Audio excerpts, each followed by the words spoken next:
அனைவருக்கும் வணக்கம். டுடே என்ன டாபிக் அப்படின்னா டோட்டல் காஸ்ட் ஆஃப் ஓனர்ஷிப் அப்படின்ற ஒரு டாப்பிக்கை பற்றி நம்ம இன்றைக்கி பார்க்க போகிறோம். இந்த டாப்பிக்கை வழங்குறது உங்களுடைய சங்கர் ஆர்டிஷியன் ஸ்டார்பேட். நம்ம கண்டினியூட்டிவாக நம்ம கடந்த ஒரு சில நாட்களில் பார்த்திங்கன்னா நம்மளுடைய அப்ஜெக்ஷன் ஹேண்ட்லிங்கை பற்றி கொஞ்சம் நிறைய வீடியோஸ் கிட்டத்தட்ட ஒரு 10 வீடியோஸ் கிட்ட நம்ம அப்ஜெக்ஷன் ஹேண்ட்லிங்கை பற்றி நான் சொல்லியிருந்தேன். நிறைய பேர் அதை ப்ரிப்பேர் பண்ணியிருப்பீங்க, ப்ராக்டிஸ் பண்ணிகிட்டு இருப்பீங்கன்னு நினைக்கிறேன். அதோட கண்டினியூட்டிவாக நிறைய விஷயங்களை நம்ம நான் சொன்னேன். நெக்ஸ்ட்டு அடுத்தடுத்த வீடியோஸ் நிறைய விஷயங்களை பற்றி நம்ம படிக்க போகிறோம் அப்படின்றத பற்றி சொல்லியிருந்தேன். அப்போ அதில் இன்றைக்கி ஒரு டாபிக் தான் டோட்டல் காஸ்ட் ஆஃப் ஓனர்ஷிப் அப்படின்றது. இந்த டோட்டல் காஸ்ட் ஆஃப் ஓனர்ஷிப் அப்படின்னா இன்றைக்கி கஸ்டமர் நம்மளுடைய கஸ்டமர் இப்போ ஒரு ஃப்ரான்ச்சைசி பார்ட்னர் அப்படின்னா ஒரு ஃப்ரான்ச்சைசியில் நம்ம கொஞ்சம் ப்ராடக்ட் என்ன பண்ணியிருப்போம், ஸ்டோர் பண்ணி வச்சுருப்போம் இல்லையா. அந்த ப்ராடக்ட்டை கஸ்டமருக்கு கொடுக்க போகிறதுல நம்ம நிறைய விஷயங்களை நம்ம எதிர்கொள்கிறோம். அதாவது பார்த்திங்கன்னா விலை ஜாஸ்தியாக இருக்குதுன்னு சொல்கிறாங்க. அப்புறம் பார்த்திங்கன்னா நம்ம நார்மல் இதை விட விலை கம்மியாக மார்க்கெட்டில் இருக்கக்கூடிய ப்ராடக்ட்டுக்கு நம்ம ப்ராடக்ட்டுக்கு கம்பேர் பண்ணுவாங்க. இந்த மாதிரி நிறைய ஸ்ட்ரகிள்ஸ் நீங்கள் என்ன பண்ணிகிட்ருப்பீங்க, எதிர்கொண்டு இருப்பீங்க. அப்போ இந்த மாதிரியான ஒரு விஷயத்தை நம்ம ஓவர் கம் பண்ணி வரணும் அப்படின்னா இந்த டோட்டல் காஸ்ட் ஆஃப் ஓனர்ஷிப் அப்படின்ற ஒரு விஷயத்தை நம்ம நல்ல மைண்டில், அது ஓனர்ஷிப் அப்படின்னு சொல்கிறது நீங்கள் ஒரு ஃப்ரான்ச்சைஸியோடைய ஓனர் தான். ஓனர் நீங்கள் ப்ராடக்ட்டுடைய ப்ரைஸை விட ப்ராடக்ட்டுடைய காஸ்ட்டை தான் அதிகமாக பேசணும் அப்படின்னு சொல்கிறாங்க. அதுக்கு தான் டோட்டல் காஸ்ட் ஆஃப் ஓனர்ஷிப் அப்படின்ற இந்த தலைப்பை நான் உங்களுக்கு சொல்லிக் கொடுக்குறேன்.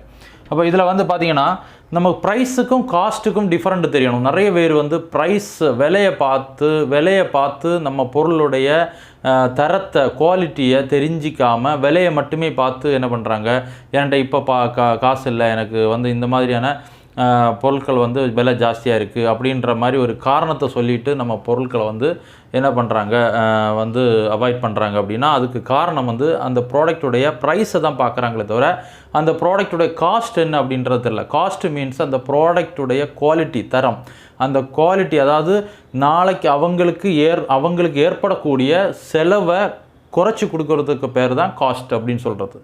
ப்ரைஸ்ன்றது விலை. இன்றைக்கி மார்க்கெட்டில் இருக்கக்கூடிய ப்ராடக்ட்டு நம்ம ப்ராடக்ட்டு கம்பேர் பண்ணி பார்க்கும்போது அவங்களுக்கு அந்த விலை தான் ஃபஸ்ட்டில் தெரியும். ஆனால் காஸ்ட்டுன்றது பார்த்திங்கன்னா நாளைக்கு ஏற்படக்கூடிய ஒரு பெரிய செலவை மிச்சப்படுத்தி கொடுக்கறதுக்கு பேர் தான் காஸ்ட் அப்படின்னு சொல்லுவாங்க. அப்போ அந்த காஸ்ட்டை நம்ம புரிய வைக்கிறோம் அப்படின்னா நிச்சயமாக மக்கள்கிட்ட இருந்து என்ன வராது, உங்களுக்கு பொருள் விலை ஜாஸ்தின்ற அந்த பாயிண்ட் அந்த மாதிரி தாட் கஸ்டமர்கிட்ட வராது. ஓகே, அப்போது இன்றைக்கி ஒரு கஸ்டமர் இன்னொரு முக்கியமான விஷயம் என்ன அப்படின்னா காஸ்ட்டை நம்ம புரிய வைக்கிறோம். அதுக்கு மேற்கொண்டும் ஒரு கஸ்டமர் நம்மக்கிட்ட ப்ராடக்ட்டை பர்ச்சேஸ் பண்ணாமல் இருக்காங்கன்னா இந்த 5 விஷயம் ரொம்ப ரொம்ப முக்கியமாக நீங்கள் கவனிக்கணும். இந்த 5 விஷயத்தையும் நீங்கள் கரெக்ட் பண்ணிட்டீங்கன்னா எந்த மாதிரியான கஸ்டமராக இருந்தாலும் நீங்கள் என்ன பண்ணலாம், ஈஸியாக அவங்கள பர்ச்சேஸுக்கு நீங்கள் கொண்டு வரலாம். இப்போ உதாரணத்துக்கு பார்த்தீங்கன்னா அந்த 5 விஷயம் என்ன அப்படின்னு பார்த்தீங்கன்னா MTNUTன்னு சொல்லுவாங்க. MTNUT. M = என்ன அப்படின்னு பார்த்தீங்கன்னா M = money. Okay, T = time, N = need, U = urgency, T = trust. இப்போ பார்த்தீங்கன்னா இந்த 5 விஷயம் ஒரு கஸ்டமருக்கு கரெக்டாக இந்த 5 விஷயத்தையும் நீங்கள் கரெக்ட் பண்ணி கொடுத்துட்டிங்கன்னா அவங்களுக்கு அதை புரிய வச்சு கொடுத்துட்டிங்கன்னா ஈஸியாக உங்களுக்கு என்ன ஆகிடும், பர்ச்சேஸ் ஆகிடும். இப்போ உதாரணத்துக்கு பார்த்தீங்கன்னா சில கஸ்டமர்ஸ் உங்களுக்கு சொல்லுவாங்க என்கிட்ட பணம் இல்லை அப்படின்னு. சிலவங்க சொல்லக்கூடியது உண்மையாக கூட இருக்கலாம்.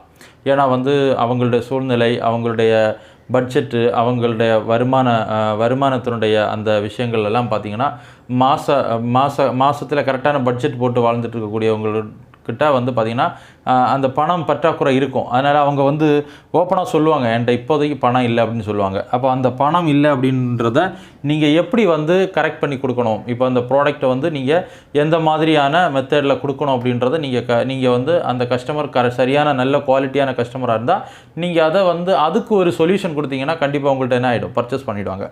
சில கஸ்டமருக்கு பணம் இருக்கும், ஆனால் என்ன இருக்காதுன்னா அவங்களுக்கு டைம் இருக்காது. அவங்க உங்களுடைய பேச்சை கேட்குறதுக்கு உண்டான டைம் இருக்காது. அப்போ அந்த கரெக்டான டைம் நீங்கள் பேசுகிறத முழுமையாக கேட்குறதுக்குண்டான டைம் இல்லைனா கூட அவங்க என்ன பண்ணுவாங்க, டிசிஷன் எடுக்க மாட்டாங்க.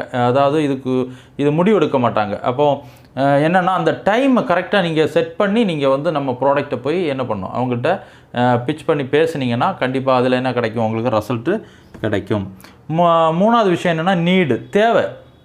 அதாவது நிறைய இன்றைக்கி நம்ம ப்ராடக்ட்டு தேவையில்லாத மக்களே கிடையாது, எல்லாருக்குமே தேவை இருக்குது. ஆனால் அந்த தேவையை நீங்கள் புரிய வைக்கலைன்னா கண்டிப்பாக அவங்க டிசிஷன் எடுக்க மாட்டாங்க. அப்போது ரொம்ப ரொம்ப இம்பார்ட்டன்ஸான விஷயம் வந்து தேவையை வந்து நீங்கள் என்ன பண்ணணும், புரிய வைக்கணும்.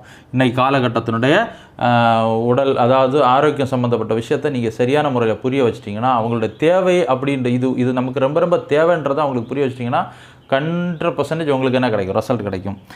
நாலாவது பார்த்தீங்கன்னா அர்ஜென்சி. எல்லாமே தேவை இருக்குது, பணம் இருக்குது, டைம் இருக்குது, தேவை இருக்குது. ஆனால் இப்போதைக்கு தேவையில்லை, இப்போதைக்கு எனக்கு அர்ஜென்ட் கிடையாது அப்படின்றவங்களுக்கு அந்த அர்ஜென்சியை கிரியேட் பண்ணுறதுக்கு நீங்கள் வந்து சொல்ல வேண்டியது ஆஃபரை வச்சு நீங்கள் பேசலாம்.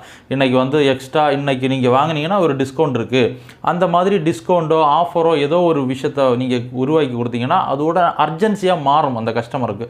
அப்போ ஈஸியாக என்ன பண்ணிடலாம், அதை வச்சு நீங்கள் என்ன பண்ணலாம், க்ளோசிங் பண்ணலாம். லாஸ்ட்டு T வந்து பார்த்தீங்கன்னா, லாஸ்ட் 5வது விஷயம் பார்த்தீங்கன்னா ட்ரஸ்ட்டு. இந்த ட்ரஸ்ட்டுன்றது என்னென்னா நம்பிக்கை. நீங்கள் பேசுகிறதுல முழுமையான கான்ஃபிடென்ட், நம்பிக்கை இருக்கா, நீங்கள் அவங்க ட்ரஸ்ட்ஃபுல்லாக அவங்க நம்புகிறாங்களா அப்படின்றத நீங்கள் என்ன பண்ணணும், வந்து தெரிஞ்சுக்கணும். அதை நீங்கள் ஏற்படுத்திட்டிங்கன்னா 100% உங்களுக்கு ரிசல்ட் கிடைக்கும். இந்த 5 விஷயம் ஒரு கஸ்டமர்கிட்ட நீங்கள் உருவாக்கிட்டிங்கன்னா உங்களுக்கு பிஸ்னஸில் நீங்கள் ஒரு நல்ல ஒரு ப்ரைஸ், அதாவது ப்ராடக்டோட ப்ரைஸை விட காஸ்ட்டையும் நீங்கள் வந்து புரிய வச்சு இந்த 5ஐயும் அவங்களுக்கு வந்து இந்த 5க்கும் சொல்யூஷன் கொடுத்துட்டிங்கன்னா 100% உங்களுக்கு க்ளோசிங் ரிசல்ட் கேரண்டி. ஓகே, அப்போது அடுத்த வீடியோவில் இதையும் தாண்டி இன்னும் அடுத்தடுத்த நிறைய விஷயங்களை நம்ம வந்து கிளாஸில் கற்றுக்கலாம். ஓகே, ஒவ்வொரு விஷயத்தையும் நான் சொல்கிறது திரும்ப சொல்கிறேன். படிக்க ப்ரிப்பேர் பண்ணுங்க, ப்ராக்டிஸ் பண்ணுங்க, அதை வந்து கஸ்டமர்கிட்ட அப்ளை பண்ணுங்கள். Okay, congratulations, thank you.